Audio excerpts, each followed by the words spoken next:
What's going on, ladies and gentlemen? Hope you guys are having a really awesome day. Today I wanted to go ahead and make this video on how to install mods for your Nintendo Switch game of Super Smash Bros. Ultimate. There's mods that you can actually install, whether it be textures, actual game files, or legitimate files that will completely break the game or not break the game or make the game look cool. Whatever the case may be, I'm going to show you guys how to do that today. I do not condone actually modding your Switch by any means necessary, or else it will result in a ban of Nintendo Switch Online for the rest of your trial that you have on there, or whatever you paid for. I suggest if you're actually going to do this, I recommend getting another Nintendo Switch by any means necessary and putting the mods on there on a separate account, so that way you're paying for two accounts but your main account does not get suspended by any means necessary. Now, I'm already assuming that you have your Nintendo Switch modded and it's on this screen right here for when you're trying to boot into your Switch. This is the Hakate 5.1.2 bootloader, so that way you can boot into your custom firmware. We're gonna hit launch right here and you're gonna boot into your custom firmware MMC,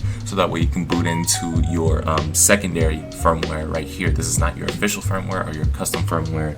That is from the SysNAND itself. This is from EmuNAND, so it's coming off your SD card. Quickly, to show you guys how to set up your EmuNAND, you just go to MMC right here, and then you can create an MMC, and you can select a SD file or SD card partition. So from both of these right here, you can do it, it can be saved to your FAT partition on the SD file, or you can actually save the raw image on an available partition, which means you have to create a different partition using that disk partition on the SD card, and you can just create a partition right there. So you can select either one of those and you can create the MMC there. It's gonna take a minute, but you will be able to have one. So we're gonna boot into our custom firmware MMC, and I'll meet you guys over at the capture card on the computer right now. So as you guys can see, I am actually in my custom firmware. I'm gonna go ahead and turn Wi-Fi off really quick on airplane mode and then put my Switch back in its dock. Indeed, it's very recommended that you actually disable all wireless connections from Nintendo by all means necessary, or else they might catch you on something that you're not supposed to be on. So first things first, I'm gonna show you guys the file layout of how you actually get your mods legitimately. So I'm gonna go ahead and go back to the computer to show you guys the file layout, how it's supposed to be. You can leave the custom firmware on for now afterwards, and then you're gonna have to take the SD card out to put the mods on the SD card, but I'm gonna show you guys the folder layout on how it's actually supposed to look. So you're gonna have to put your SD card back into your computer at some time to install mods or to get new mods or updates to them. I'm gonna show you guys the actual way of how to get the mods back on there and stuff like that, and I'll show you guys that right now.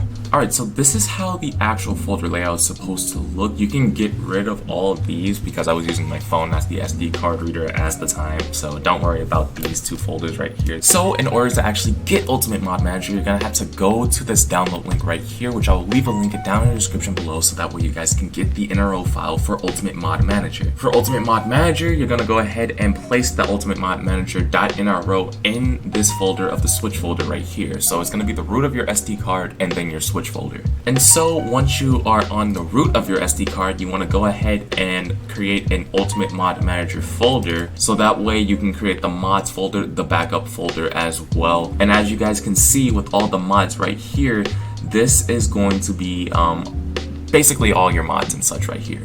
And if you guys want specific mods that have these type of folders right here, like the effect fighters and pre-built folders, if you guys actually know from the Smash 3DS days, for when we were trying to mod stuff, and Smash for Wii U days, you guys will actually recognize these folders. These folders belong in an actual named folder of your choice, so I can actually name this like Big Chungus or something like that, and it will still see this folder right here as the actual folder for where your mods are. It's probably a better idea to keep your mods separate and organized like how it is right here, like Chuigi, Cotton Candy Pack, Dig Dug Pack, and stuff like that, for specific mods to specific characters, just in case if you actually have a hard error encounter for your Smash not starting or your Smash crashing or something like that, you can delete that mod or uninstall it, so that way you can actually deal with what's going on with Smash. Also, while you do that, I probably should mention this, that you are going to have to create the actual game itself from the data table, so that way you can actually get the mods on there, because the data.arc file,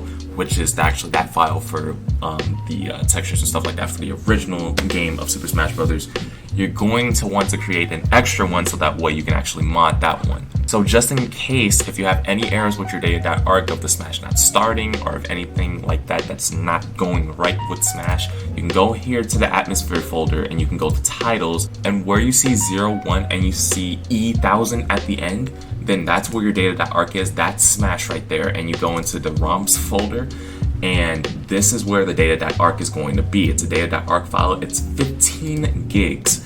So basically 14 and a half, 15 gigs around there. So I would suggest probably getting a really big SD card for this as well, because you're holding a lot of data here. Just in case if anything goes wrong, you can go ahead and delete this data.arc and redo the transfer of the data.arc to this folder right here and check the hash just to make sure that everything's fine, please. All right, let's head back over to the Nintendo Switch so that way I can show you guys how to extract the data.arc and then how to install the mods. So now that we're back into the Nintendo Switch, you're gonna hold R and A at the same time to launch the homebrew menu, so that way you can go to the UltimateModManager.